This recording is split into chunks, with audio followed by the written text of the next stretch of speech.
نبی علیہ السلام کی سیرت کے الٹ آپ دیکھیں گے کہ یہاں ایک عورت بالکل ایک اور دنیا کے اندر ہے. وہ دنیا ہی کچھ اور ہے جس کے اندر آپ کو صحابیات کی زندگی نظر آئے گی.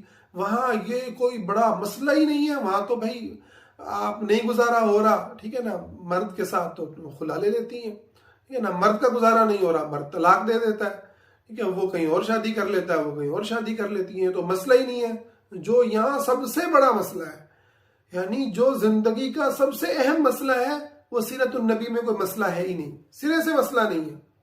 ہاں یہ ضرور ہے کہ بلا وجہ خلا لینا، بلا وجہ طلاق دینا، اس کی شدید مذمت آئی ہے، ٹھیک ہے. لیکن جب کوئی وجہ موجود ہو، جب آپ جو ہے اریٹیٹ ہو رہے ہیں، آپ ڈپریشن میں جا رہے ہیں، آپ ناحق جو ہے وہ نقصان اٹھا رہے ہیں، ٹھیک ہے، تکلیف سہ رہے ہیں، تو اس کو اسلام نے آپ کو کہیں نہیں کہا کہ آپ پڑے رہیں اور سہتے رہیں.